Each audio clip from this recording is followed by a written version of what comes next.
Hi, I'm Missy. And I'm Meg. And we are the hosts of Grimly Podcast. Each week, we dive into a story that has some seriously creepy subjects, Like aliens, cryptids, ghost stories, true crime, and unsolved mysteries and disappearances. Tune in every Monday for a new creepy story. Listen wherever you get your podcasts, and remember, Stay grimly curious. Do you know who you are? And how can you be sure? People will go through extraordinary feats of self-discovery. Some compare birth records. Others revisit childhood stories or swap for DNA. But what happens when you come up empty? When the search isn't for answers, but for a question we can't quite form.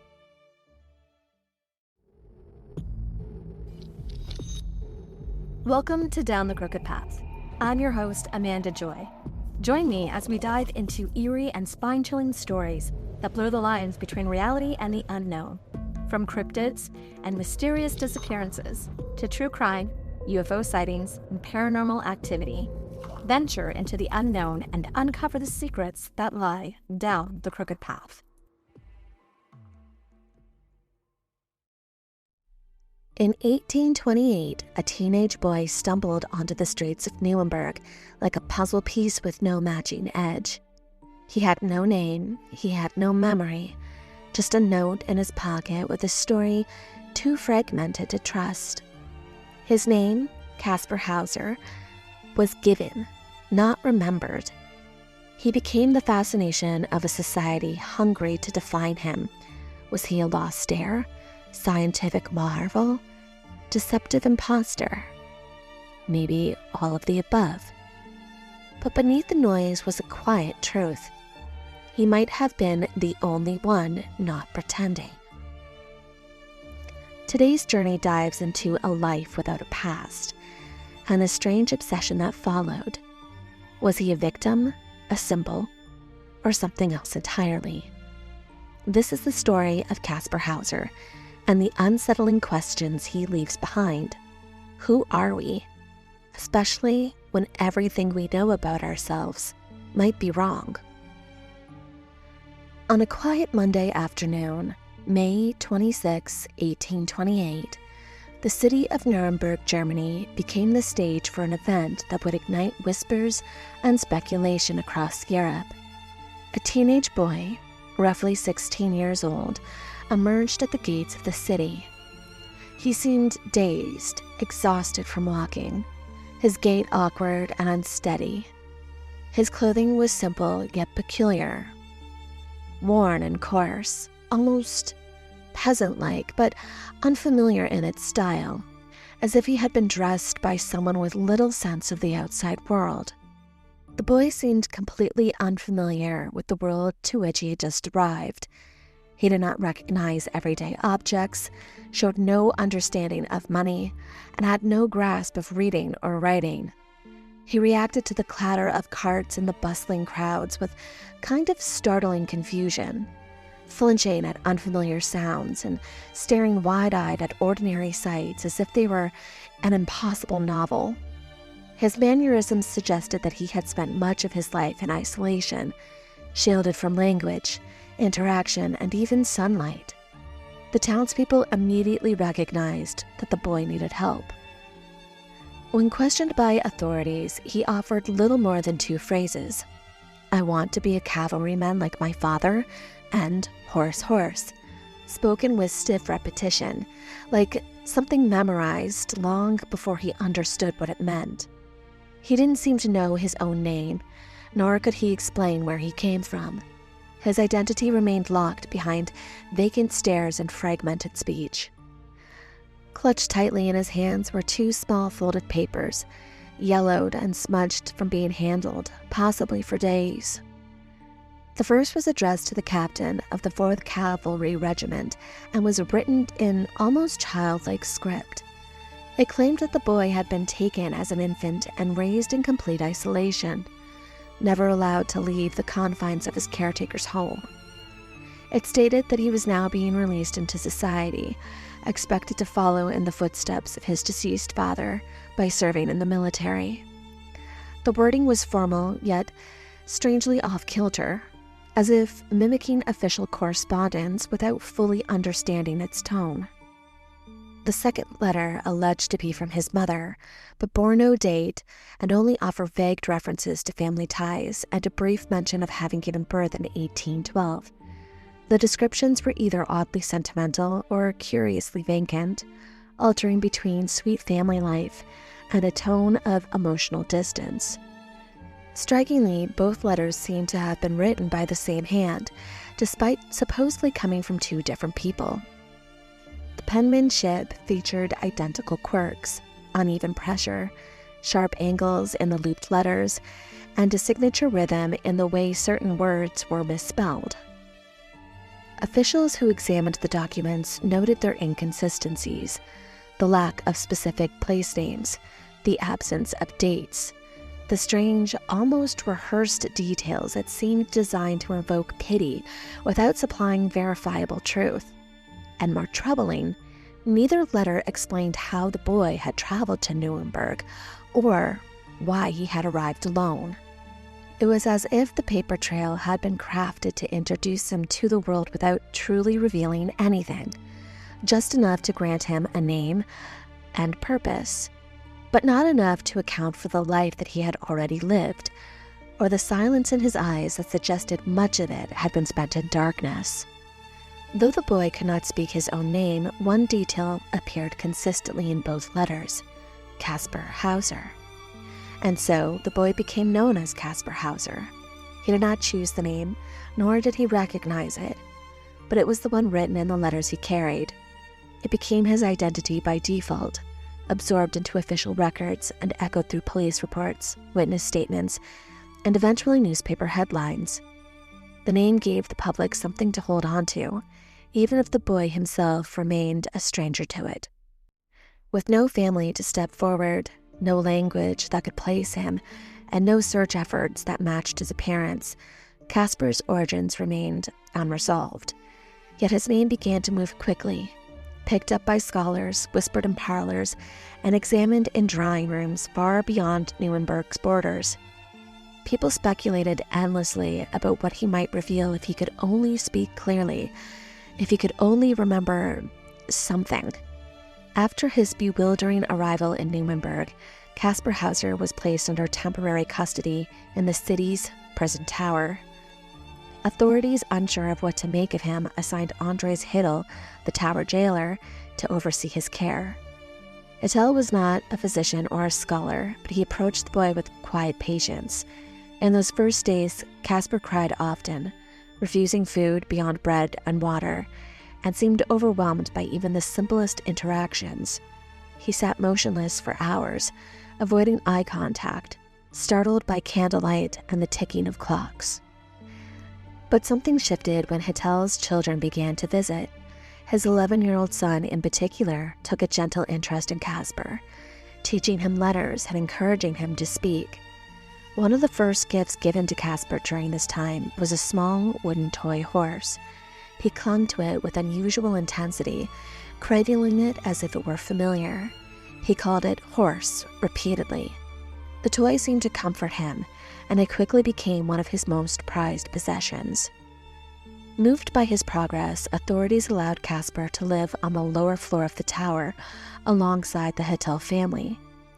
It was the first time he had shared space with others, and the first time he was treated not as a curiosity, but as a person. In that quiet domestic setting, surrounded by children, letters, and the wooden horse he never let go, Kaspar began to emerge from the silence that had defined his life. As the weeks passed and Kaspar's condition improved, city officials recognized that his development required more than kindness and routine. The quiet nurturing of the Hittel family had coaxed him from near silence into tentative communication, but it was clear that his progress was only just beginning. The boy's mind was quick to absorb, and behind his soft-spoken demeanor, there was a strange depth that defied easy explanation. In response, the city arranged for Kaspar to be placed in the home of George Frederick Daumer, a local schoolmaster with an interest in philosophy.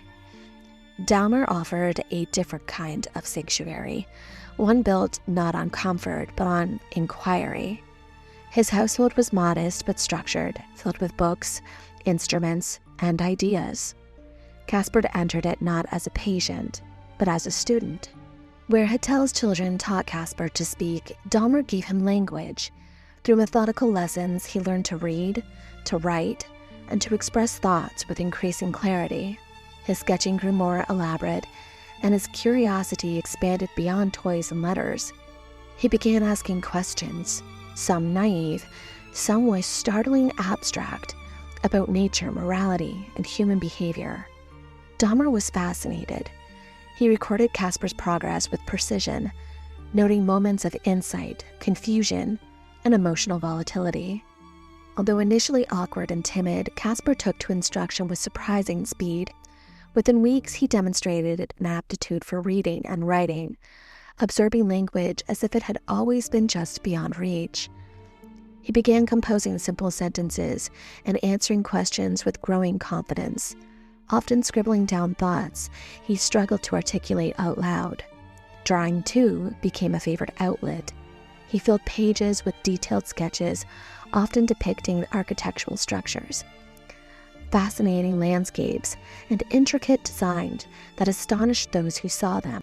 Many observers remarked on the strange blend of innocence and precision in his artwork, as though his mind was channeling visions from a place untouched by conventional experience.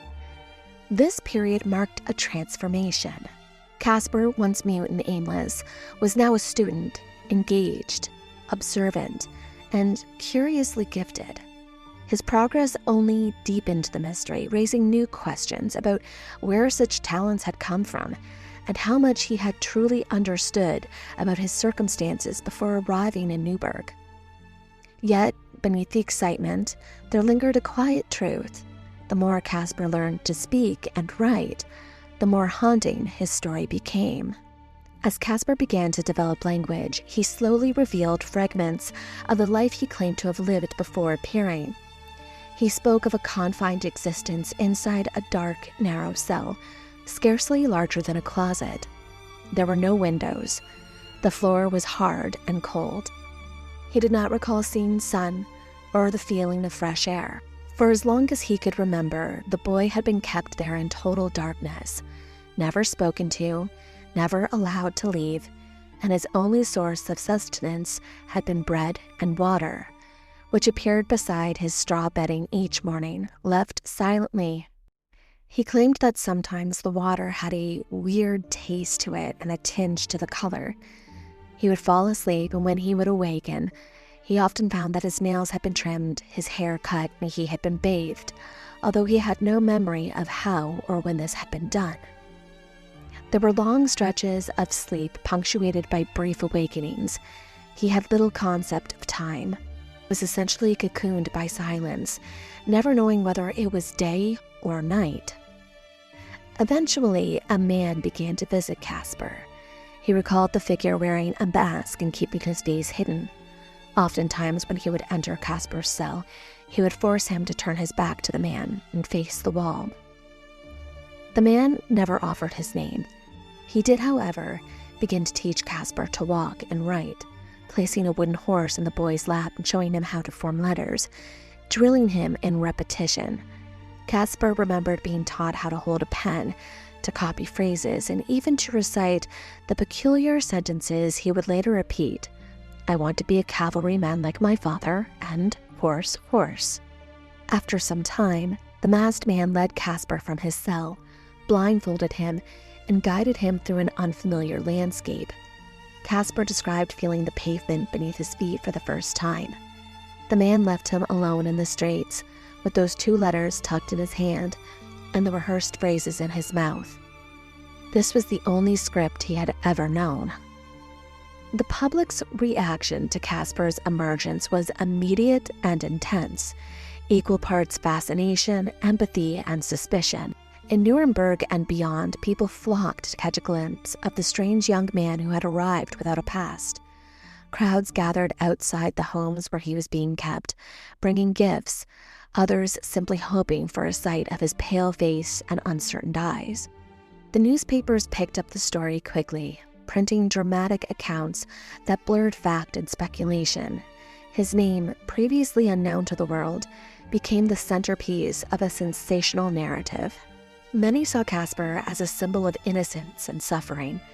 His apparent vulnerability stirred deep emotions in readers and visitors alike, some whom described him as a child of nature, untouched by the corrupting influence of society. Romantic thinkers and philosophers were drawn to him, seeing in his story a metaphor for purity, for the unshaped self, and for the mystery of human origin. Artists sketched him, writers debated him. Scientists and spiritualists alike tend to claim that he was proof of their theories. Yet skepticism lurked behind the awe. His Swiss mastery of reading and writing challenged the notion of total isolation. Doubters began to probe inconsistencies in his testimony, and some questioned the authenticity of the two letters, many believing that Kaspar himself had written them. Whispers circulated that he had been coached, that his story was an elaborate fabrication, possibly orchestrated for a political or psychological intrigue. The masked figure, the vague accounts of captivity, and the haunting repetition of the two sentences all lent themselves to a theory that veered from tragedy into manipulation. Soon after his placement in the care of George Friedrich Dahmer, Kaspar began to learn to ride real horses. Despite having never seen one up close, he showed a natural ease in the saddle. His posture, developed from years of sitting in confinement, appeared to suit horseback riding unusually well. The quick progress raised eyebrows and fueled speculations. Some took it as evidence of noble heritage, perhaps a remnant of training from before his isolation, and others saw it as coincidence or simply a sign of untapped physical intuition. As Kaspar Hauser's story spread beyond Nuremberg, so did speculation of who he might truly be. Among the theories whispered across drawing rooms and circulated in letters between court circles, one possibility gained remarkable traction: that he was the hereditary prince of Baden, stolen away in infancy to make room for another heir. The official narrative claimed that the prince, born in 1812 to the Grand Duke Karl of Baden and his wife Stephanie, had died shortly after birth. But some believed this death had been fabricated, an elaborate deception orchestrated by power-seeking relatives who feared the child's place in succession. According to these suspicions, the newborn prince had been secretly removed and hidden away, his life erased and replaced by false burial. It was a quiet rumor for years, kept alive by murmurs and private grievances, but when Kaspar appeared, nameless and disoriented, and the exact age that the prince would have been, the theory resurfaced with renewed urgency. Kaspar's behavior only added fuel to the idea. His noble bearing, his delicate features, and especially his fascination with cavalry all seemed uncannily to align with the aristocratic grooming. The phrase he had been taught to repeat, "I want to be a cavalryman like my father," took on new meaning when imagined through the lens of royal upbringing. Supporters of this theory pointed to his equestrian abilities, which developed quickly under Dahmer's care, and revealed an instinctive comfort when horseback riding. To many, this skill suggested hidden memory, the kind that lingered even after identity had been stripped away. The theory traveled quickly through European courts and salons. Philosophers debated its plausibility, aristocrats quietly investigated family connections, and members of the public, drawn to the romantic tragedy of a lost prince reclaimed from darkness, embraced it with a sense of urgency. No one could verify it, but no one could really dismiss it either. On the afternoon of October 17, 1829, the quiet rhythm of Kaspar Hauser's life was shattered. He was discovered in the cellar of the house, bleeding from a gash above his right eyebrow. The wound was fresh, the blood traveling through the room in an erratic pattern, suggesting panic and confusion. He had fled from the garden, stumbling through the house and descending into the cellar, where he was found trembling and incoherent. According to Kaspar's account, he had gone to use the outdoor privy when he was suddenly struck on the forehead by a man dressed in dark clothing. The assailant wore a black silk cloak and a black scarf that concealed most of his face. Kaspar described the man as tall and silent, delivering a single and chilling sentence before vanishing. "You still have to die before you leave the city of Nuremberg." The blow was forceful and left a deep gash above Kaspar's right eyebrow. Disoriented and bleeding, he fled from the privy into the house, staggering through the rooms in a panic. Blood marked his path, first up the stairs to the first floor, then down again, where he crawled through a trapdoor into the cellar. It was there that he was found, trembling. His emotional state was raw and unguarded. He clutched his head and repeated phrases in broken German. "Man, hit me. Man, hit me. Why you kill me? What I do to you? Me want live." Witnesses described him as pale, shaking, barely able to speak. He insisted that the voice of the attacker was familiar, the same voice he had heard during his years of confinement, the man who taught him to walk and speak, and who had ultimately led him to Nuremberg. Authorities were alarmed. Physicians treated the wound, which was serious but not life-threatening. Investigators searched the premises and found a razor tucked away in Kaspar's room, raising immediate doubts. Some authorities began to suspect that the injury was self-inflicted, possibly staged to regain sympathy or deflect criticism. Kaspar had recently quarreled with Dahmer, who had accused him of dishonesty. The timing, the location, the presence of the weapon all cast shadow over his account. But Kaspar's emotional collapse was undeniable. He wept openly, refused food, and recoiled from questions. His behavior in the days that followed was erratic, altering between silence and outbursts of agitation. Whether the attack was real or imagined, it had left a mark deeper than the wound itself. The boy who had once emerged from isolation now seemed to retreat again, not into a cell, but into fear. After this traumatic incident, Kaspar Hauser was moved into the household of Johann Bieberbach. The decision was made by city authorities who believed Kaspar needed a more secure and structured environment, away from the tensions that had begun to surface in his previous residence. At first, the arrangement seemed promising. The Bieberbach family welcomed Kaspar with cautious optimism, and he responded with polite enthusiasm. He continued his studies, maintained an interest in drawing, and tried to adapt to the rhythms of domestic life. But beneath the surface, tensions began. Kaspar's behavior grew erratic. He was prone to mood swings, exaggerated stories, and sudden emotional outbursts. He often made claims that couldn't be verified and seemed to thrive on the attention his mystery attracted. Bieberbach, in particular, grew increasingly frustrated.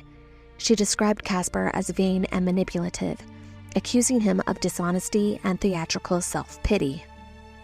She referred to his horrendous mendacity and his art of dissimulation, noting that he often played the victim when challenged. The family's patience wore thin, and what had begun as a gesture of civic compassion slowly turned into strained coexistence. On the morning of April 3rd, 1830, a sharp crack echoed through the Bieberbach home. A pistol had been discharged inside of Kaspar Hauser's room. Members of the household rushed in and found him laying on the floor, bleeding from a wound to the side of his head. He was conscious but dazed, and the sight of blood once again stirred alarm and confusion. Kaspar's explanation came slowly. He said he had climbed onto a chair to reach for some books on a high shelf. As the chair tipped, he lost his balance and instinctively grabbed at the wall. His hand, he claimed, landed on the pistol that had been hanging there. The weapon fired as he fell, grazing his head. The wound was shallow, more of a scrape than a puncture, but it was enough to draw blood and concern. The story, however, raised immediate doubts. The pistol had been mounted high and out of reach, not in a place where one would naturally grab for support. The angle of the wound didn't quite match the account. The injury itself seemed too superficial for close-range gunshot. Tensions in the household had already been rising. Kaspar had recently been reprimanded for dishonesty, and Mrs. Bieberbach had grown openly critical, describing him as vain, theatrical, and prone to invention. Some suspected that the incident was staged, another attempt to regain sympathy or deflect scrutiny. Others believed it was a genuine accident, the result of a clumsy moment in a strained environment. But regardless of the intent, the pistol shot deepened the divide between Kaspar and those around him. The boy who had once inspired awe and compassion was now viewed with growing suspicion. In May of 1830, following the pistol incident and the growing strain within the Bieberbach household, Kaspar was transferred into the care of Baron von Trecher, a prominent figure in the Nuremberg civic life. The move was intended to provide Kaspar with a more dignified and stable environment, one that might temper the emotional volatility and restore public confidence in his guardianship. Baron von Trecher was known for his measured temperament and civic responsibility. He approached Kaspar's case with cautious interest, aware of both the boy's troubled history and the swirling rumors of royal descent. His household was quieter than the previous ones, more formal and less emotionally entangled. Kaspar was given space to continue his studies and maintain his routines, but the atmosphere was more reserved. The Baron kept detailed notes on Kaspar's behavior, and while he offered support, he did not indulge in the boy's dramatic tendencies. Over time, von Trecher grew increasingly skeptical.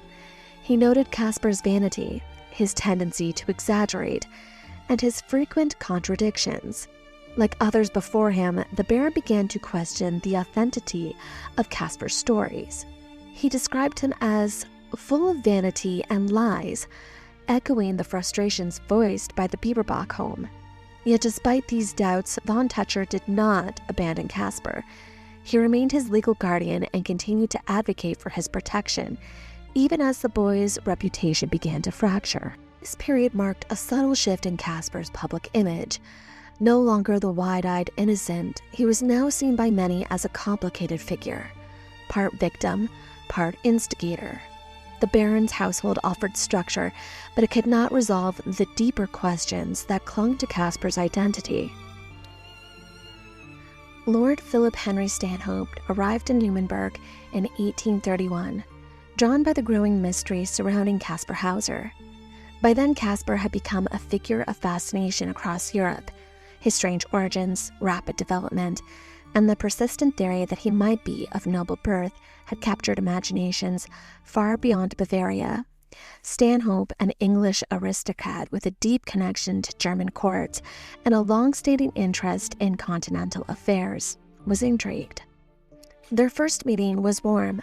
Stanhope treated Kaspar with generosity and affection, gifting him fine clothing tailored in Parisian styles, a music box, art supplies, prayer book, and a generous allowance. He listened attentively to Kaspar's story and pledged to uncover the truth of his origins. For Kaspar, who had long felt adrift and misunderstood, Stanhope's arrival felt like a turning point, perhaps even a rescue. Stanhope didn't stop at gifts. He funded a costly investigation in Hungary based on Kaspar's vague recollections of Slavic and Magyar words, hoping to trace any link to the noble lineage. He also began corresponding with officials and scholars involved in Kaspar's case, including Amsel von Fieberbach, who had long championed the theory of Kaspar's princely descent. During this period, Stanhope's letters to Kaspar were affectionate and encouraging. He referred to him as mein lieber Freund and spoke of future plans, including the possibility of bringing Kaspar to England. The boy clung to these promises, seeing in Stanhope not just a benefactor, but a father figure, someone who might finally lift the veil from his past. But beneath the warmth, Stanhope was also observing. He kept detailed notes, asking probing questions, and quietly weighed the inconsistencies in Kaspar's stories. For now, though, he remained close, and his presence added a new layer of legitimacy to the search for Kaspar's identity. In January of 1832, Kaspar Hauser's life shifted once again. Following Lord Stanhope's growing involvement and the fading promise of a journey to England, Kaspar was quietly relocated to the town of Asbach, where he was placed under the care of Johann Georg Meyer, a strict and methodical schoolmaster. The transition was marked not by ceremony or warmth. Meyer was known for his rigid discipline and reserved temperament, qualities that stood in stark contrast to the more nurturing environments Kaspar had previously known. The arrangements had been made under Stanhope's approval, and while the English noblemen continued to fund Kaspar's upkeep, his presence had grown distant. The letters arrived, but the tone had cooled. The affectionate promises of earlier months were replaced by formalities and silence. Kaspar entered Meyer's household with cautious optimism. He was given modest accommodations and a structured routine. Meyer expected punctuality, obedience, and academic diligence. But Kaspar, now nearly 20, struggled under the weight of these expectations. His behavior became erratic. He missed appointments, fabricated stories, and often clashed with Meyer's stern demeanor. The schoolmaster was unimpressed by Kaspar's emotional volatility and his perceived vanity, and began to document his frustrations. He saw in the young boy not a mystery to be solved, but a burden to be managed. Despite the tension, Kaspar remained in Ansbach. He found occasional work as a copyist in the lawyer's office and continued to have faith that Stanhope would return and fulfill his promise. But the days passed quietly, and the silence from England grew heavier. Kaspar spoke less of Stanhope now, though he kept the gifts the English nobleman had given him. The boy who had once captivated thousands now lived in a small town, under watchful eyes, with fewer allies and a story that had begun to lose its shine. Then, in early December, a new tension crept into the household. Kaspar and Meyer quarreled, sharp words exchanged, accusations made. Meyer, frustrated, confided to others that he no longer knew how to manage the young man. Kaspar, for his part, seemed wounded, confused, and increasingly desperate. On the cold afternoon of December 14, 1833, Kaspar Hauser left his modest lodgings in Ansbach and walked towards the Court Garden, a quiet public park not far from the center of town. The sky was overcast, the air damp with winter. He told no one where he was going. Later that day, he staggered back to the house, clutching his chest. His coat was stained with blood, and he collapsed in the hallway, gasping for breath, and he managed to utter a few broken phrases.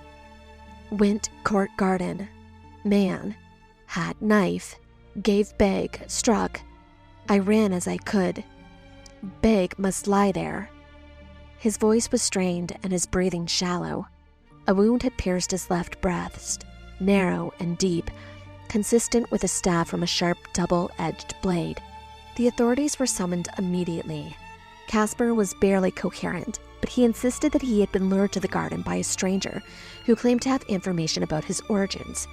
The man, he said, handed him a small bag or purse, then suddenly stabbed him and fled. Kaspar said that he had run as best as he could, staggered through the park and back to Meyer's house. A search of the court garden turned up the bag he described. Inside was a folded note, written in mirror script, a style Kaspar was known to use.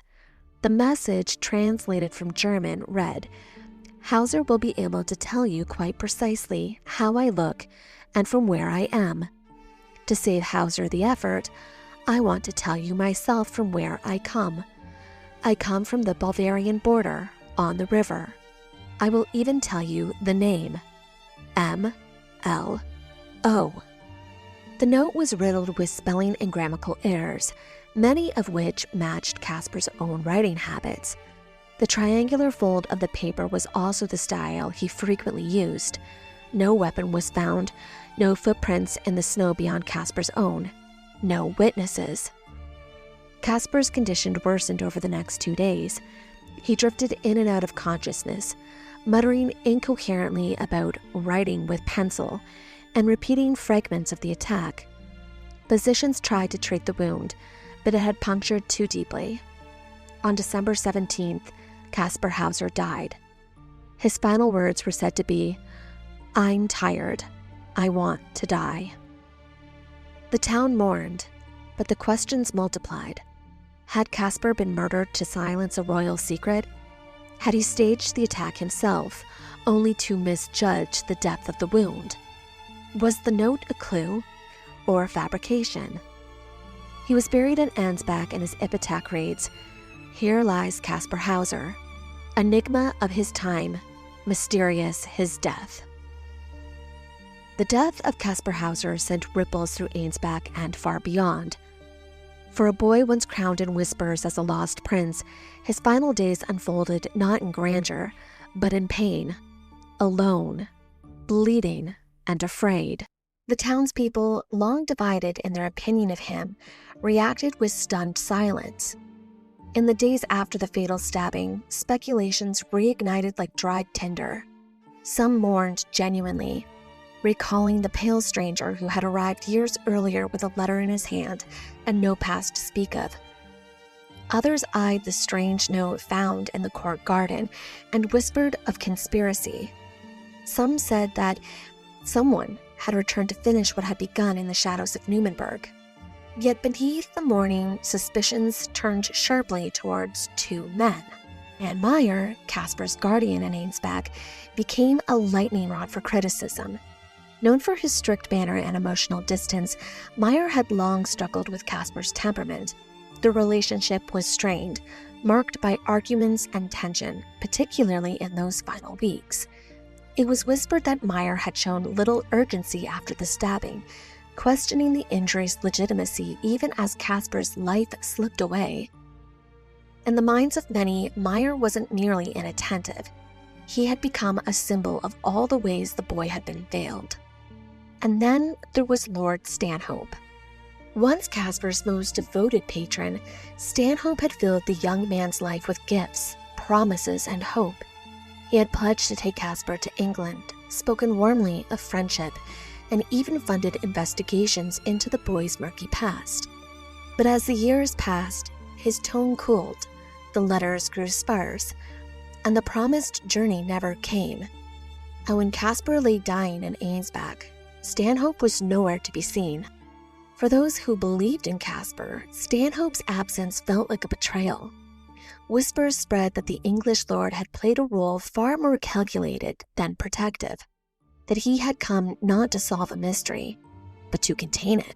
Stanhope would later publish accounts defending his actions, explaining his growing doubts and citing inconsistencies in Kaspar's stories. But the public's opinion had already turned. In the eyes of many, the man who once called Kaspar mon Liebenfreund had abandoned him when it mattered most. The death of Kaspar Hauser didn't bring any closure. It reopened every question his life had ever posed. As the town of Ansbach laid him to rest beneath a gravestone that read, "Riddle of his time," investigators, skeptics, and believers alike began to sift through the fragments he left behind. In the days following his death, local authorities launched an inquiry into the stabbing, but the evidence was thin. The note found in the court garden, written in mirror script and riddled with grammatical errors, was immediately suspect. Its phrasing and folding style matched Kaspar's own habits, and many believed he had written it himself. No weapon was recovered, no footprints were found in the snow beyond Kaspar's own, and the wound, though fatal, was narrow and precise, leading some to suspect it had been self-inflicted, perhaps in a desperate bid for attention that went too far. The investigation stalled, no arrests were made, no leads emerged, and as the silence deepened, the mystery grew louder. In the years that followed, the case drew attention of scholars, writers, and forensic experts. Some, like Paul Johann Asbjørn von Fieberbach, had championed Kaspar's story during his lifetime. But even Fieberbach, before his death in 1833, had begun to express doubts. In a private note he had reportedly written, Kaspar Hauser is a smart, scheming codger, a rogue, a good-for-nothing that ought to be killed. Whether this was genuine disillusionment or frustration remains debated. For all the speculation surrounding Kaspar Hauser's identity, it wasn't until the modern era that a new kind of investigator entered the scene: science. In 1996, researchers in Munich took aim at the enduring mystery by analyzing blood-stained fabric said to belong to Kaspar. The mitochondrial DNA extracted from the sample was compared to the living maternal descendants of Stephanie de Beauharnais, the Grand Duchess of Baden. The match wasn't there, but the test soon came under fire. The authenticity of the fabric was questionable. Museum records hinted that it may have been refreshed over time, potentially contaminating the blood and rendering the results unreliable. Then came the 2002 study, which changed the tide. Scientists examined hair samples believed to belong to Kaspar, and the mitochondrial DNA they uncovered did align with the Baden maternal line. Suddenly, the possibility that Kaspar had royal blood was alive again, but critics pointed out that no definitive chain of custody for the hair had been established, so was it truly his? This back and forth continued for years, a scientific tug-of-war that left no clear answer. It wasn't until 2024 that the question was approached with rigor it deserved. Using advanced sequencing technology capable of analyzing highly degraded material, a team led by renowned geneticist Professor Ture King examined strands of hair conclusively tied to Kaspar. The results were precise. The mitochondrial DNA belonging to haplogroup W, a common type in Western Eurasia, was not present in the Baden family, which carries haplo H. To confirm these findings, the samples were sent to an independent lab in Potsdam, which returned the exact same results, blind to the subject's identity. Not only did the hair and blood samples match each other, but they did not match the lineage. The case was effectively closed, at least in the eyes of science. But for many, the truth still felt elusive. DNA could rule out royalty, but it could not trace Kaspar's path through silence, captivity, or strange circumstances. The blood may speak, but the enigma remains. And so the story of Kaspar Hauser ends where it began, in mystery. Boy without a past, thrust into a world that tried to name him, claim him, or explain him. Over time, he became more than a person. He became a mirror. In him, people saw whatever they were searching for: nobility, injustice, innocence, deceit. And in the silence that surrounded his origins, each voice filled in the blanks with its own truth. But if there's anything his story leaves us with, it's the reminder that not all riddles need solving. Sometimes the power of a life lies not in the answers it offers, but in the questions it refuses to let go of. We all carry something of Kaspar in us, a hunger to be known, to belong, to understand the shape of our own story. And maybe that's why his legacy persists. Because beneath the mystery, beneath the theories, there was a young man who simply wanted to live. So as you step away from this episode, take with you these thoughts. Let the questions inspire, not overwhelm. Honor the truths that cannot be proven, and allow curiosity itself to guide your steps. I'm Amanda Joy.